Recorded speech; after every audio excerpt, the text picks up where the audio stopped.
Shaw, it comes to this. How do you expect this to play out? And something, I'll let you go first. Something Baker Mayfield mentioned there, I think, is going to be critical. Yeah, Dave, a quick background story. This reminds me of 1994 when they were getting ready to go over to play the Steelers.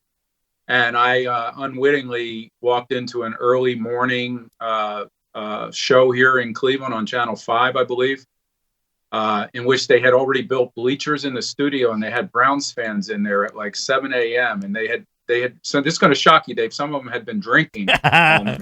No, really? And they asked me how I thought it was going to go in Pittsburgh, and I said I expect the Steelers will win. And I got booed so lustily with so many gestures made from these people at 7 a.m. that I think I better watch my words this time. But I do think it's going to be a really tough call for the Browns to go over there and win. It's not so much because of Kevin Stefanski, and I don't mean that in a snarky way. I think he's probably the coach of the year.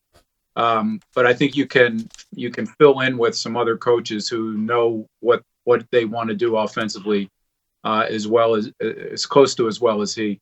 But the Bitonio, missing Bitonio and Olivier Vernon, to me is really a huge loss in a game that I think was going to be pretty competitive and pretty close to begin with for the Browns to win. I don't think they're going to go in there and make the Steelers look like the Tennessee Titans anytime soon. So if they don't get off to a great start, I don't see them winning over there. I think they got to somehow turn the ball over and get out by a touchdown or 10 or 14 points for it to be close.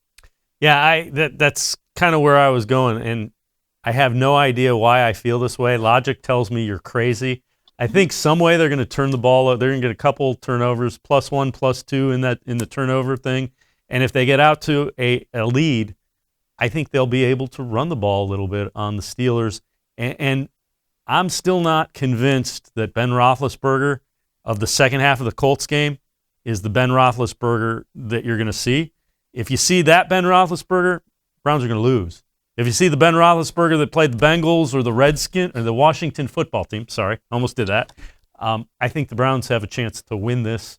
And again, I have no idea why I feel that way. I have a feeling that somehow they're going to pull the miracle out of the hat. Well, I think when you look at it in a longer view of it, you've had one team that hasn't played well in 8 weeks, basically, or let's say 6 weeks, except for one half of football. And I don't count last week because right. We know why. And you have another team that has played, I think, was getting better almost every week for a while.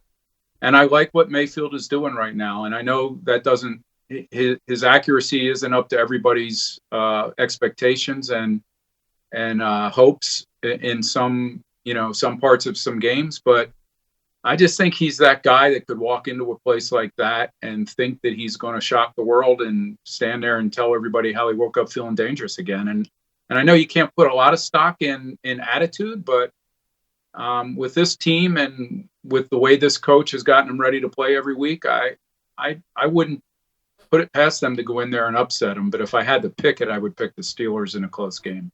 Yeah, my head tells me you are correct, and my heart tells me, and something I feel. I don't know why. I think the Browns are going to find a way to win it.